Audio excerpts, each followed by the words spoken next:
Mr. Ali Abdullahi. Mimi ni naibu msajili wa vyama vya kisiasa hapa nchini, na kwanza nataka kuchukua fursa hii kushukuru wanahabari ambao wamejitokeza leo. Na hii fursa ni muhimu sana tuweze kuzungumza na kuelimisha wanahabari kuhusu utendakazi wa ofisi wa msajili wa vyama vya kisiasa hapa nchini. Na nataka kushukuru wenye mjitokeza, vile mjitokeza kwa wingi, na hiyo ndio mtindo. Nataka kueleza Wakenya kwamba siku 3 hivi iliyopita mpaka leo kuna visururu vya mkutano ambayo tulifanya, na hiyo mkutano inalenga mambo mawili. Mambo ya kwanza ni mambo ya ujumuishaji wa wenye waliotengwa katika uongozi wa vyama vya kisiasa na pia katika uongozi kwa jumla. Na hawa waliotengwa kama vile imeelezwa katika katiba yetu ya nchi ya Kenya ni vijana, akina mama, wale watu ambao wanaishi na ulemavu, na pia waliotengwa, ile tunaita special interest groups. So siku 3 zilizopita tuko na mkutano karibu 12 ambayo inaendelea pembe zote za nchi, na ni kuhamasisha hawa ambao hivi vikundi vya vijana, kina mama na wenye wanaoishi na ulemavu waelewe haki zao kikatiba, waelewe kwamba pia wako na nafasi ya kujihusisha katika vyama vya kisiasa, wako na nafasi ya kujihusisha katika uchaguzi ili waweze kuamua na wawe na sauti katika uongozi wa hii nchi. Tunasema kwamba changamoto iko mingi ambao inakaba hivi vikundi vya watu, kama ni kina mama, kama ni vijana ama wanaoishi na walemavu, kuna changamoto. Lakini pia tunasema kwamba haya changamoto lazima yashughulikiwe, na watu wa kwanza kufaa kushughulikia ni hivi vikundi wenyewe.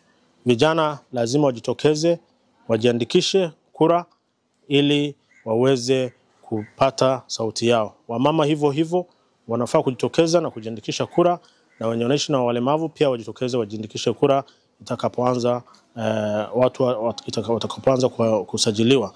Kitu ya pili, tunahimiza pia vijana, wamama na wanaoishi na walemavu na wale waliotengwa wajihusishe na vyama vya kisiasa. Lazima wajiandikishe kama members wa vyama vya kisiasa, sababu usipokuwa member hakuna vile chama inaweza kukuhudumia.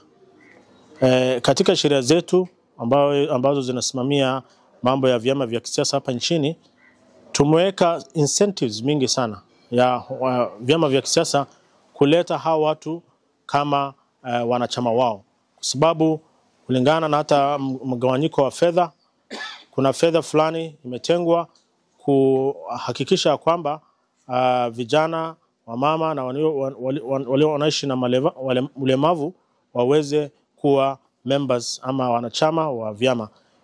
Chama yoyote ambayo ita register watu hawa watakuwa wanapata pesa zaidi.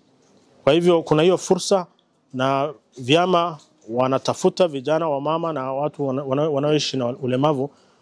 Pia mjitokeze, mjiandikishe, na mtakapojiandikisha pia lazima upiganie uongozi katika hiyo chama.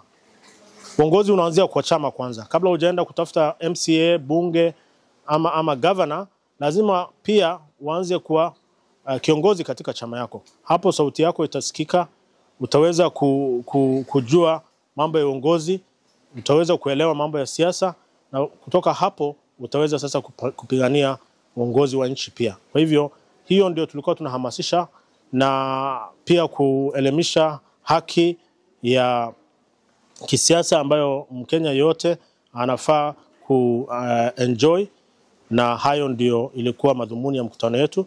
Na leo pia tulikuwa na mkutano wa kuhamasisha wanahabari kuhusu mambo ya uadilifu ya kitaaluma, mambo ya uandikishaji bila upendeleo, na pia mambo ya kuhakikisha kwamba tunapigania haki ya hao ambao wanaodhulumiwa ili wapewe nafasi katika ukurasa za taarifa, ili ijulikane pia hao wanaotengwa wana haki zao, na Wakenya na wenye wako kwa uongozi, na kila mtu apeane achukue jukumu lake ili hii haki ya kisiasa iwe imetekelezwa vizuri. Kwa hivyo hiyo ndio ilikuwa ujumbe wetu, na tunafurahi watu wamejitokeza kwa wengi, na pia tumesisitiza ya kwamba wanahabari waweze kufanya what's called balance reporting, ili waweze kuhakikisha kwamba kusiwe na sensational reporting, ili tukiendelea kukaribia uchaguzi tuwe na usalama katika nchi yetu. Na pia tunasema kwamba kuwe na ethics katika mambo ya reporting na professional integrity katika media itself. Na pia tumesema kwamba kama ofisi ya Registrar of Political Parties tutakuwa na ushirikiano wa karibu sana na media houses ili kueneza hii ujumbe. Asanteni sana na Mungu awabariki.